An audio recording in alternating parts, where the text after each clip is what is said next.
Hi, so for my fourth vlog, I'm doing it on module 10, which is about social class. I decided to focus on the first question and the third question.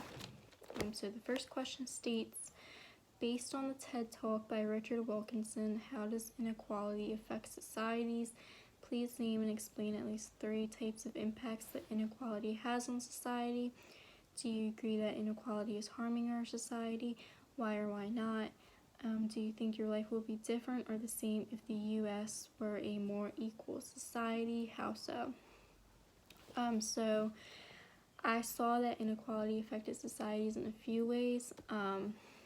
Examples in the video that was shown included like more superiority and inferiority. This can be seen in social classes and the wealth gap. Countries with more inequality, like the USA, had a higher income gap versus the countries with less inequality, like Japan. And inequality also has an impact on life expectancy. So the people who were considered wealthy had a higher life expectancy than the people who were considered poor or unwealthy, and that is due to the wealthier people having more access to health benefits, health insurance, and then the poorer people just can't afford it, or they don't have much access to it. Another impact inequality has on societies is that more children drop out of high school in unequal countries. This is due to poor areas having not well-funded schools, and families are less oriented towards education versus richer areas having those well-funded schools, and the families tend to value education for their children more.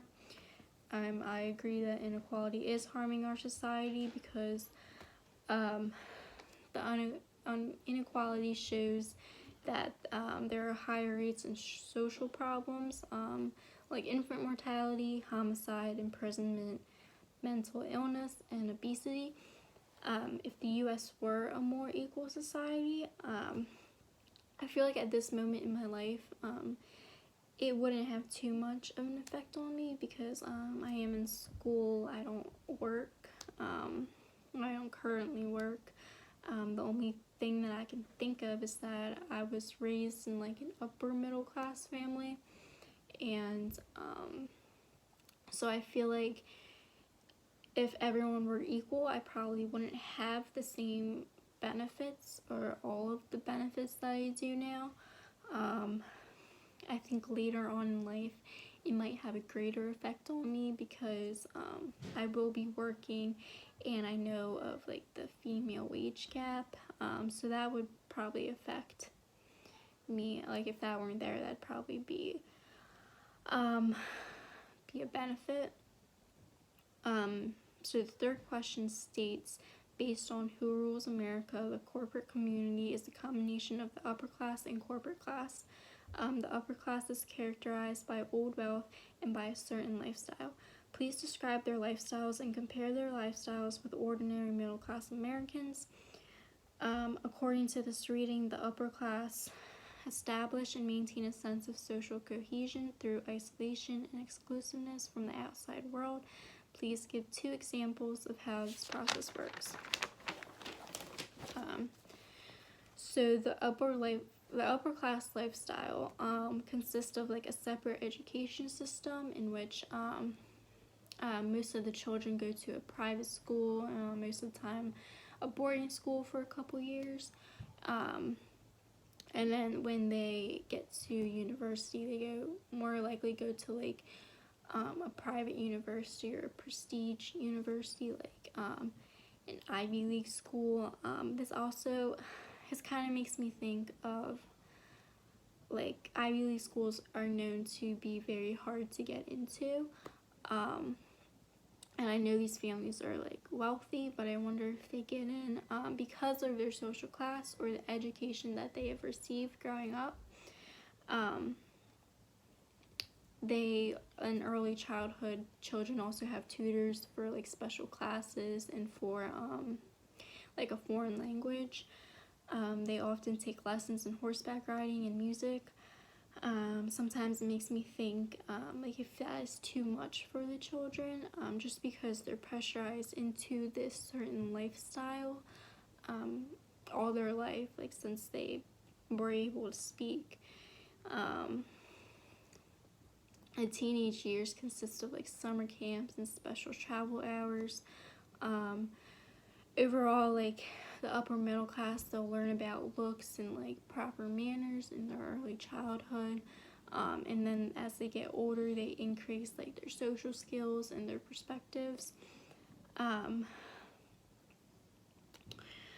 class adults are also they're involved in like social clubs, and that is like specialized. Like there's different kinds of social clubs. And then a lot of the women do like the volunteer work and like philanthropies. The wealth is also passed on from generation to generation, so it is inherited. Compared to the middle class, most of the children will go to a public school and maybe most likely a public university. There usually isn't special tutoring. They might play like sports more versus like horseback riding or music. The wealth generated in families is usually from work too. It's not inherited. The upper class maintaining social cohesion through isolation and exclusiveness from the outside world. I saw that happen in a few ways in the reading. One way is through the social clubs. So these clubs are often private. They're only for the upper class. Each of the clubs also has a rigorous screening process for the incoming members. On page 258, I saw that states that the clubs consist of like restrictive membership policies, initiatory rituals, private ceremonies, and great emphasis on tradition. Another way the upper class maintains their social cohesion is through the, I don't know how to say this, the debutante season.